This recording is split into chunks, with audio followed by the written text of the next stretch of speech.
Hi everyone!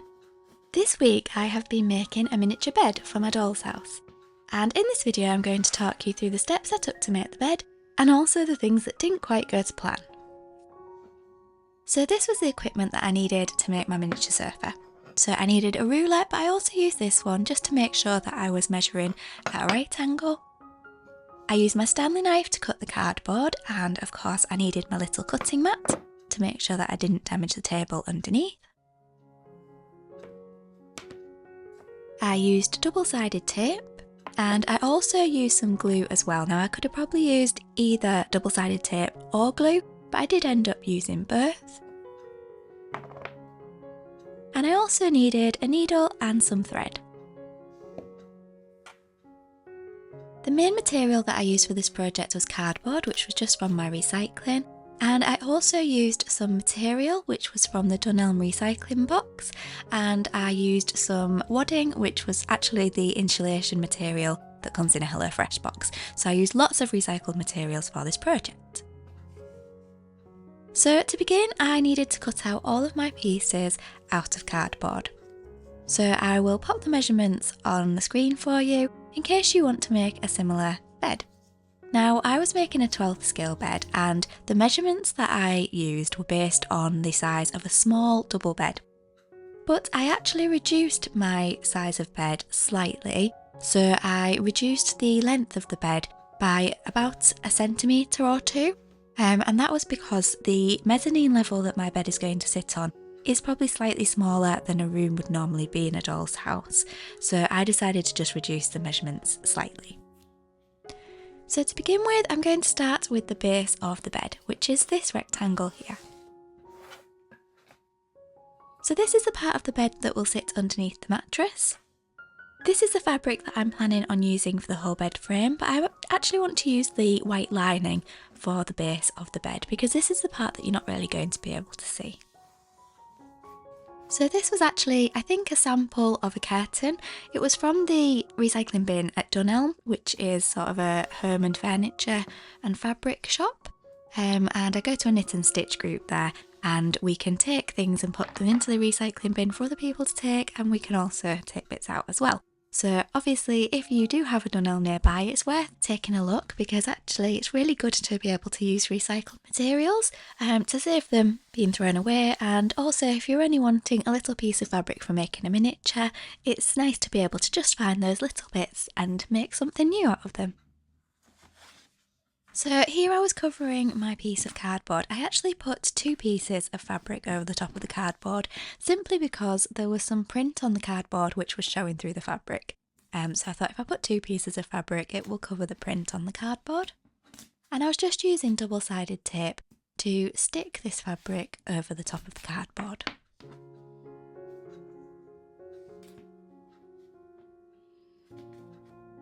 So I just pulled each side over the top of the double-sided tape, and of course because I'd used two sheets of fabric I did need to do this twice.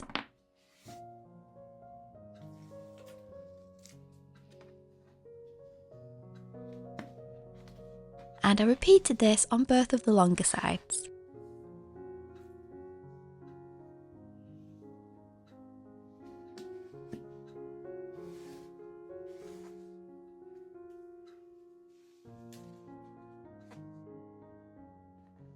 Next, for the two shorter sides, I removed the sort of inner layer of fabric because I didn't want this to be too bulky when I folded it over.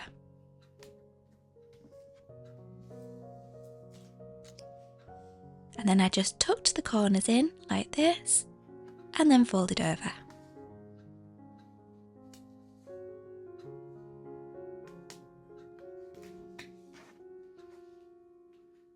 And again, I repeated on the other side. So this is what it looked like. So I needed something to cover this side here. I could have used a piece of fabric, but instead I decided to just use a piece of card. This would be the bit that would be underneath the bed, facing the floor.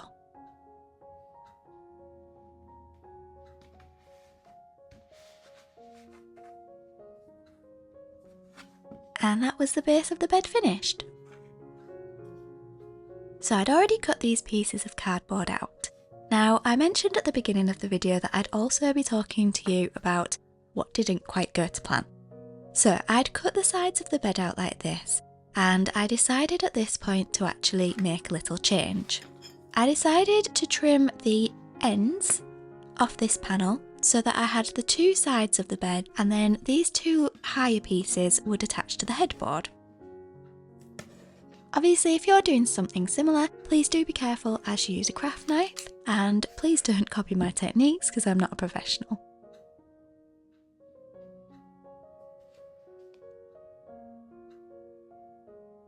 So I attached the pieces that I'd trimmed off to the headboard, although as you'll see later on in the video, I actually reversed this step. So if you're making your own bed, don't copy this step here.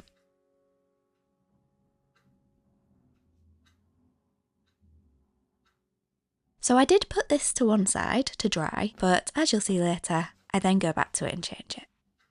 So now I was going to work on the two sides of the bed and the end of the bed as well. And what I wanted to do was I wanted to wrap this cardboard in this wadding. So this wadding is from a HelloFresh box. So it's what comes to insulate the food to keep it cold. And I don't like throwing it away. So I've been keeping this piece thinking, what can I use it for? Now obviously if you don't have any of this wadding from a HelloFresh box, any sort of wadding would do. So I actually pulled this in half and then I halved it again because I thought that it was too thick. And then I wrapped it around the cardboard.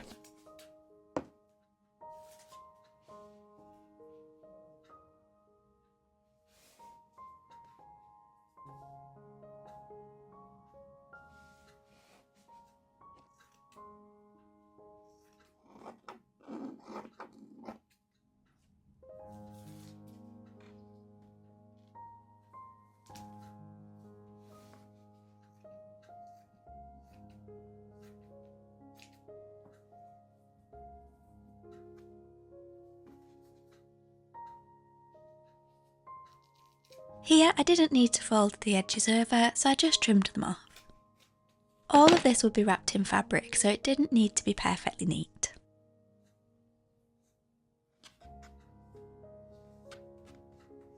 So once the three pieces were covered with the wadding, it was time to move on to covering them with fabric, using similar techniques to how I covered the base of the bed.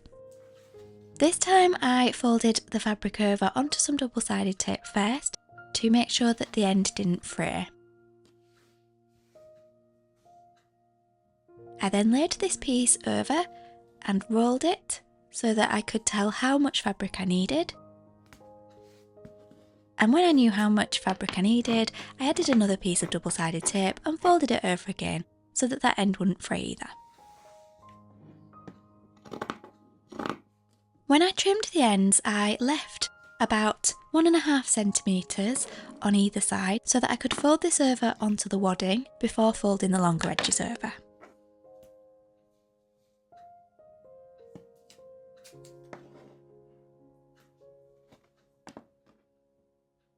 Now this was actually the second piece that I'd covered.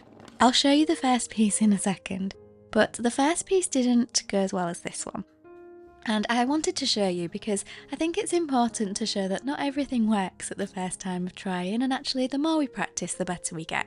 So even by the second piece here, I'd sort of developed my skills a little bit further and was better at wrapping around the edges more neatly. I'm still not brilliant at it though, so I think I need to do a lot more practice.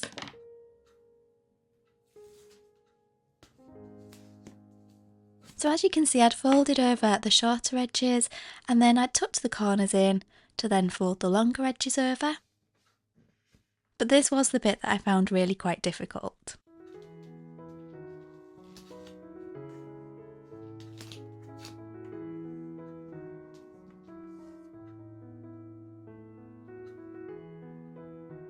It was important to not have too much fabric, otherwise it would be too bulky on the corners, but if I didn't have enough fabric, it would show the frayed edge and it wouldn't stick down properly.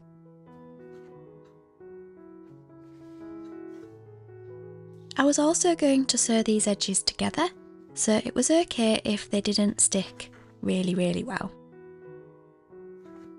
Now the top piece here is the piece that I tried first that I've just mentioned, and I thought it was really important to show you that it doesn't always go quite to plan. The first piece was a really good attempt to practice, and it helped me to learn some new skills for the second piece, but I decided to unwrap this first piece and give it another go. So I recovered this side panel and it looked a lot better the second time I tried. I then also covered this little end panel as well, so that I had all three pieces nicely covered and ready to stitch together. But before stitching them together, it was time to work on the headboard. Now earlier in the video I'd mentioned that I'd stuck these two side pieces to the headboard, but I'd decided to reverse that decision and remove them again.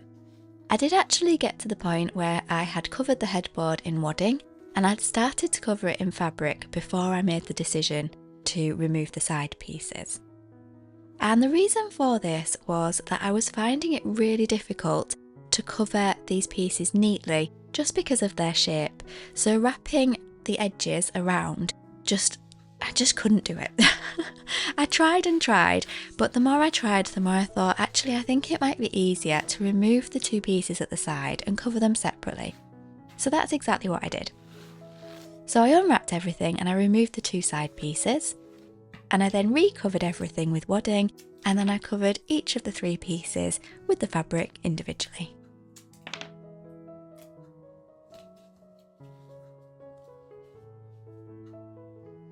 Now as you can see, some of the pieces of fabric had just started to unwrap a little bit, but it was time to sew them, so I thought that it was all going to be fine once I'd used my needle and thread to join everything up and align it neatly. However, when I went to my pincushion, I could not find a little needle anywhere, so I ended up having to use a really big one. In the meantime, my cat decided that the sofa looked like a really comfy place to sit, and as I was stitching, I snapped a needle in half.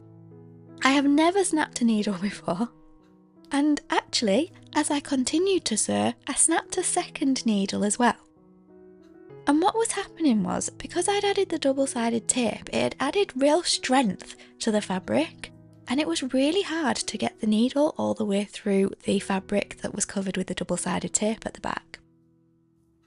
I actually ended up using a needle that was made for stitching leather, and as you'll see in a second, as I was pushing the needle through the fabric, I had to kind of push the needle down onto the table, and then I switched to doing it onto my cutting mat because I actually damaged the table by pushing the needle down onto the table. I'm not too worried about this because I did buy this little table just to do my crafts on, so that I didn't have to worry if it did get damaged. But I did switch to putting my cutting mat underneath just to try and protect the table a little bit more. But as you can see, it was really hard to push the needle through that double-sided tape. The needle was also getting sticky from the double-sided tape as well. So I think if I was to do this in the future, I would maybe try and just leave a slight gap at the end of the fold of fabric where there wasn't any double-sided tape, so that I can get my needle through the fabric without there being any double-sided tape in the way.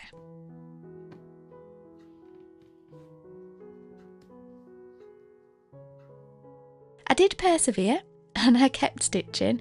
It did affect how neat my stitching was, unfortunately, so never mind. I know for next time. But this is what the headboard looked like once I'd stitched the side panels back in place, and I think that was neater than if I'd have tried to cover the whole headboard with the side pieces glued in place. Next I needed to stitch these two side panels on, here and here, and then I stitched the end panel on as well. I was then going to try and stitch the base of the bed to the side panels and to the end panels, but the angle that I had to sort of stitch at, it was really difficult to stitch in the correct places. So I decided to tie a knot in the end of my cotton and to switch to using glue at this stage. So I used my glue to glue around each edge of this base panel, and when it was time to glue it in place, I actually turned the bed upside down so that as I slid the base panel into position, any glue that rubbed off would rub off on the part of the bed that you won't be able to see. I turned it back over just to make sure that everything was lined up and that the base of the bed was sat at the correct angle. And then I held it in place until I felt like the glue was dry enough to let go. And this was the bed when it was all dry and finished. Obviously, next it needs a little mattress, and I need to make the pillows and the duvet set. Please let me know in the comments what colour you think I should do all of the bedding set. There are still a few little edges that don't look so neat, and that is because I was finding it difficult to sew with the needle through the double-sided tape. And there's a little corner here where the edge is fraying slightly, and that's just because I've cut it too close to the edge. But it's okay, I managed to tuck that bit in. I'm not sure if I need to put some little miniature feet on this bed, so once I've placed it into the doll's house, please do let me know what you think in the comments, and if I do put some miniature feet on, it'll probably be some little wooden beads. I was thinking of putting a buttoned pattern on the headboard, but actually that will be covered with pillows, so I don't think I'll do that. So I placed the bed into the doll's house, and I couldn't believe how big it looked considering my measurements were based on a small double bed, and also I had reduced the size as well. But I think it's because the mezzanine level is quite small, so it's making the bed look so much bigger. I do still need to decide where to position the bed, so my options are to have it with the headboard against this back wall like this, or to rotate it so that the headboard is against the wall on the left like this. Now, I think I prefer it with the headboard against the back wall, because I think the bed doesn't look quite as big if I position it like this. However, I do still need to build a staircase that goes from the mezzanine level up to the bathroom, so I need to have a think about how I'm going to do that. But I could do that at the front of the doll's house. Got lots of decisions to make. Please do let me know your thoughts in the comments. Thank you so much for watching. I hope that you've enjoyed the video, and I'll see you next time. Bye!